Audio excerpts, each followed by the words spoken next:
Assalamu alaikum dear students. Let's start with the next module of punctuation. In this module, we shall be learning about the uses of punctuation marks. Let's take the first punctuation mark, that is capital letter.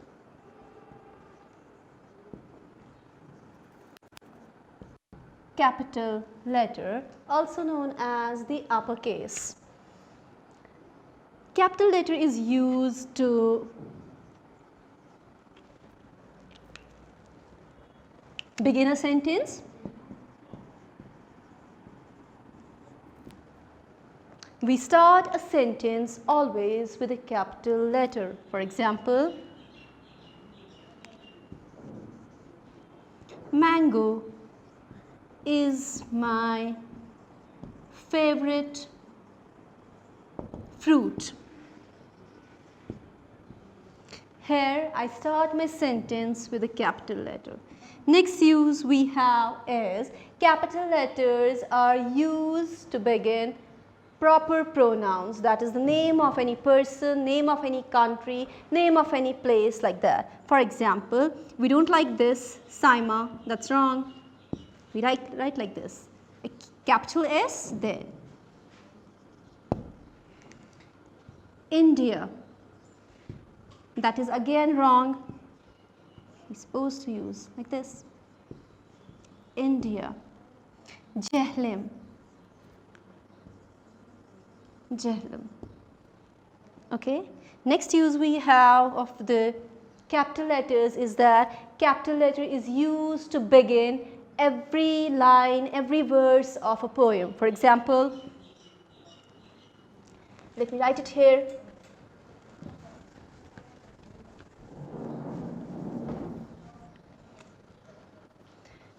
Fair pledges of a fruitful tree, why do ye fall so fast? Why do ye fall so fast?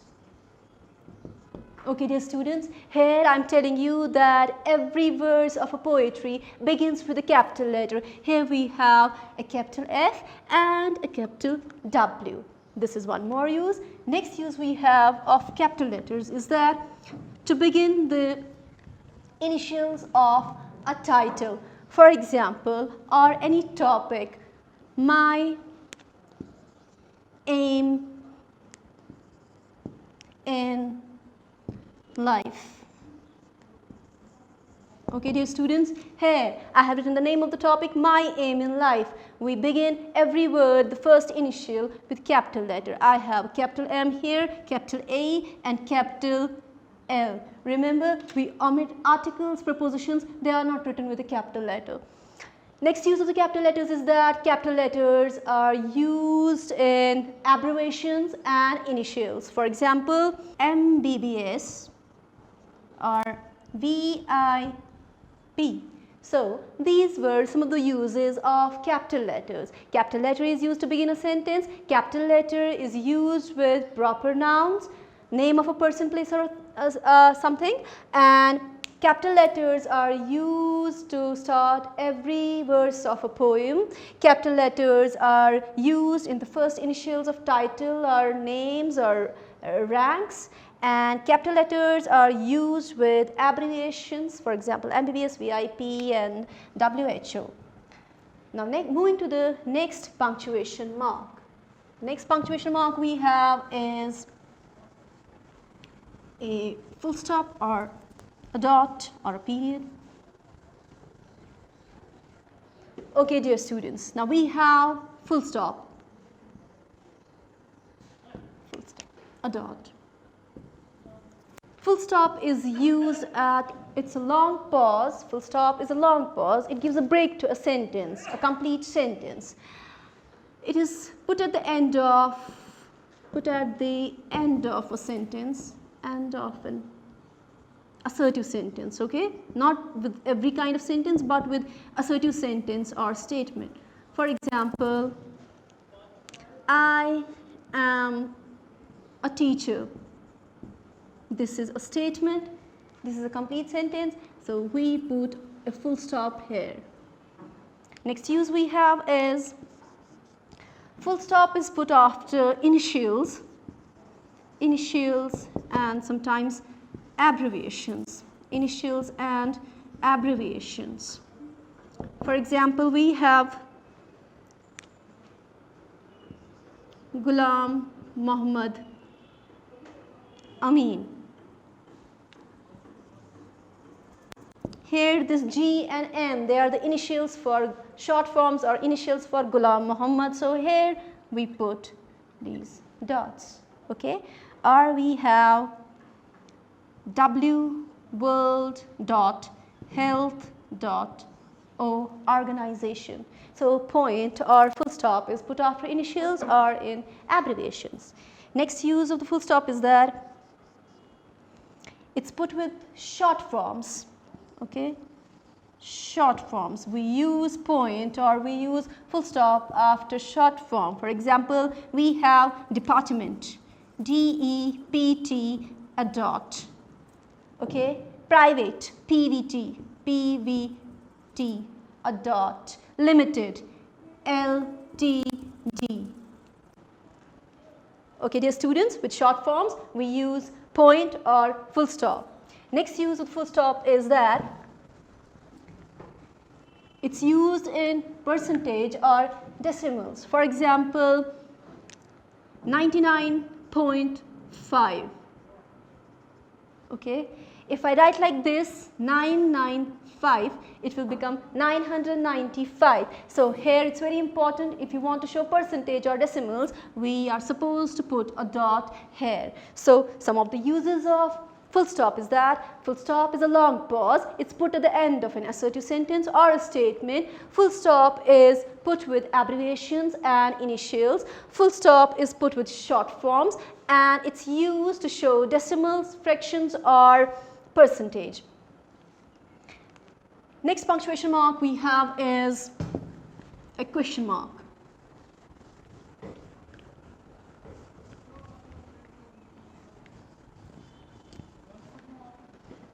Okay, dear students, now next one is question mark. Question mark, or it's also known as mark of interrogation. It goes like this.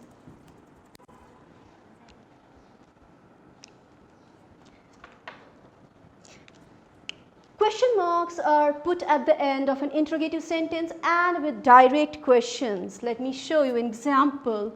Where do you live? This is a question, this is an interrogative sentence. So here we are supposed to use a question mark. Then I said that question mark is put at the end of a direct question. Now what is this direct question? See, we have indirect speech like mother said,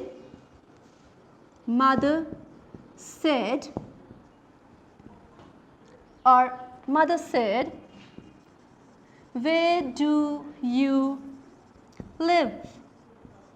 Okay, this is a direct question, where do you live? Here we put a question mark. I'm going to change the speech, I'm going to write it in indirect. Mother asked, where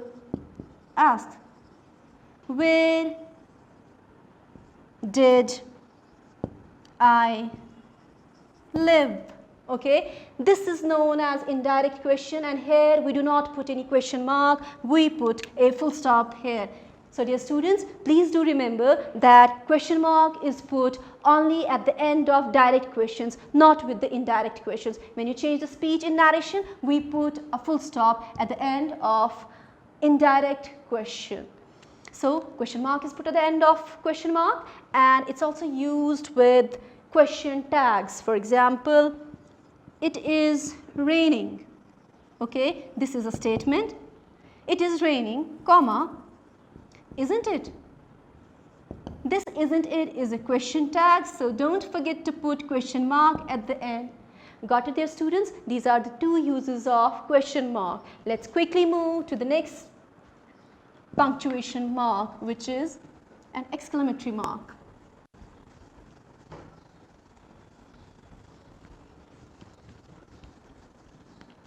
Exclamatory mark or mark of exclamation. exclamatory mark.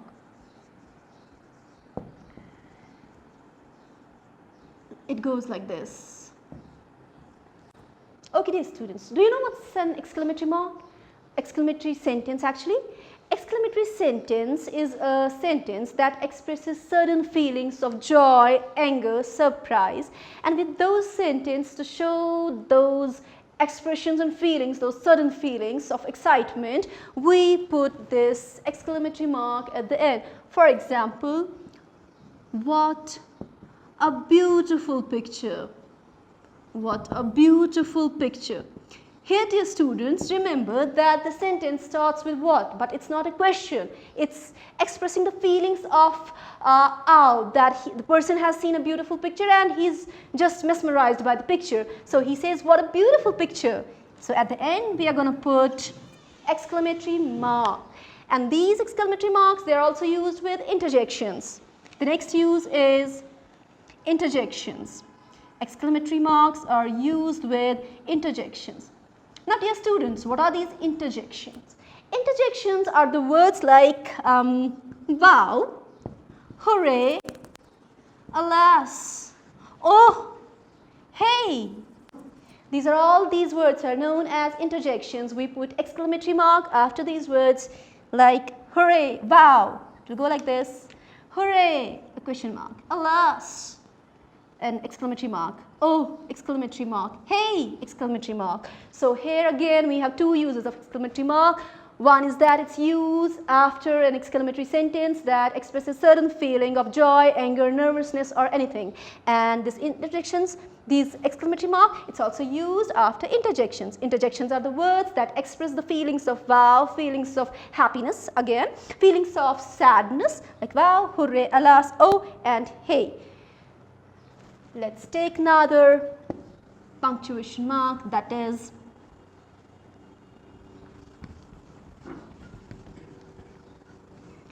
a comma. Okay, comma goes like this, a curve. Okay, dear students. See, I told you that full stop is a long pause, it's put at the end of a sentence, but this comma, it's a short pause. It's used to take a short break. So the uses of comma is, number one, to separate different names or nouns or items in a sentence. In a sentence. Let me show you how. For example, we have mango, apple, mango, apple, cherry and banana are delicious fruits. Delicious fruits. Dear students, remember that I told you that comma is a short pause. It's used to separate different items in a sentence. Here, the different items that we have in a sentence are mango, apple, cherry and banana are delicious fruits. So, we are going to separate these items by using, yes, you are right, by using a comma. We'll put a comma after mango, we'll put a comma after apple, and it's your choice if you want to put after cherry or not. Dear students, I would like to add to your information that this comma which is put before and, it's also known as Oxford comma. So, it's up to your choice if you want to put it or not. But the main thing is that we separate these different items in a sentence using this comma. Next use of the comma is that it's used to separate a clause. Comma is used to separate a clause.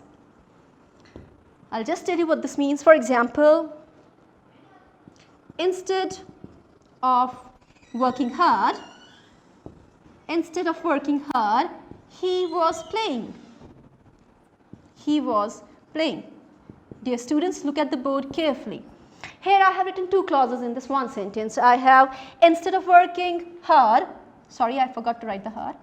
Instead of working hard, he is playing. Here we have got two clauses with us. Number one clause is that instead of working hard, this is first clause, he was playing.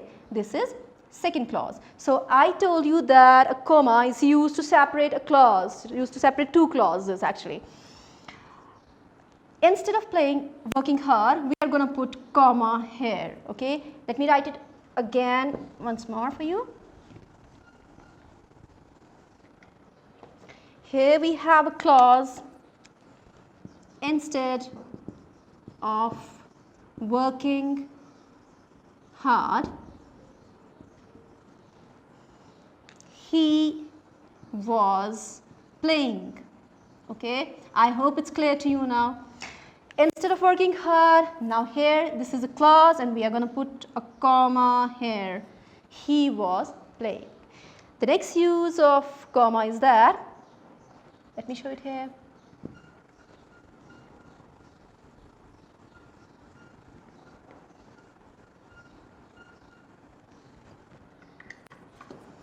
Comma is used to separate a word in a sentence which is in apposition, not opposition, O-P-P-O, it's A-P-P-O. Like Rahim, the tailor, was working on a dress. See dear students, I said comma is used to separate a word which is in opposition to the rest of the sentence. For example, Rahim, now separated with a comma, the tailor, comma, was working on a dress. Here we are talking about Rahim, then we are mentioning his occupation here, Rahim, comma, the tailor, comma, was working on a dress. Next use of the comma is that it's used to separate date from the year. Yes, I'm going to show you how. It is used to separate date from a year, okay, like this.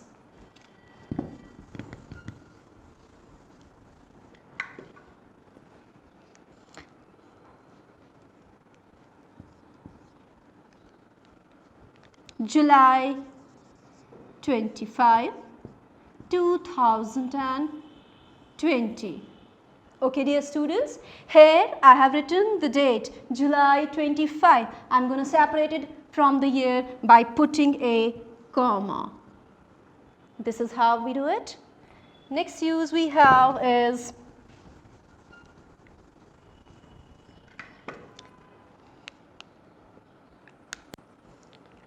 comma is used to separate reporting verb from a reported speech, like she said, I am busy.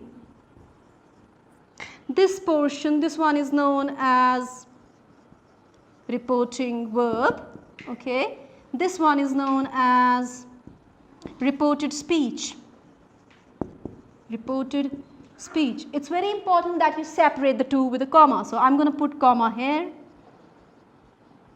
Okay, this is the use that comma is used to separate reporting verb from the reporting speech. Next use we have is comma is used to separate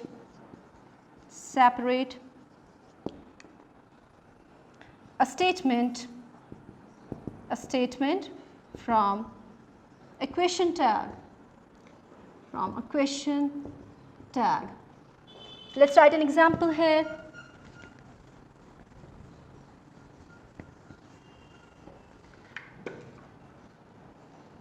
Sarah is a nice girl, isn't she? So dear students, this one is a statement, Sarah is a nice girl, and isn't she is a question tag, and I just told you that comma is put after a statement in a question tag, or you can say question tag is separated from a sentence by a comma. Remember it. And here we are supposed to put a question mark. So these are some of the important uses of comma. That comma is a short pause. It's used to separate different items in a sentence. It is used to separate two clauses. It's used to separate words in opposition to the rest of the words in the sentence. It's used to separate reporting verb from the reported speech. It's used to separate date from the year. It's used to separate question tag from the sentence. Hope you are getting all of these. Now, let's understand the use of one more punctuation mark.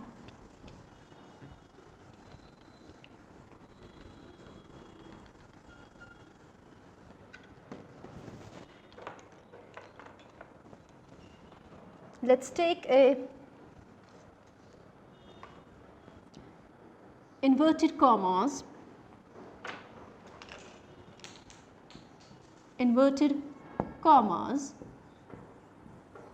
as I told you, use it like this. Again I say 66 and 99. These are known as quotation marks also. The first and important use of these quotation marks is that they are used to quote or show the exact words of the speaker. For example, hello, said Amir. See dear students, this hello, it has been said by Amir. So, hello is the word of Amir. So, I am going to put it here within quotes. Hello. Hello is said by Amir. Okay. Will you stay with me? Will you stay with me?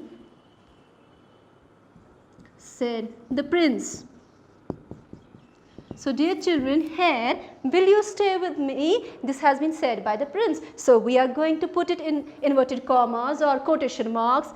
Yes, you are right. From here, will, and then here with me, and a question mark here, then a comma, because I just told you that reported speech is separated from a reporting verb by a comma. So, here, will you stay with me? These are the words of the prince. So, we use inverted commas to quote the exact words of a speaker, or sometimes to highlight any word. For example, Hitler, the warmonger. The warmonger. Okay.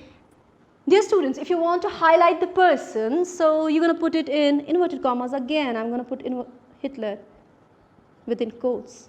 Then Hitler, the warmonger, and so on. Or say my salam to your parents. Say my salam to your parents.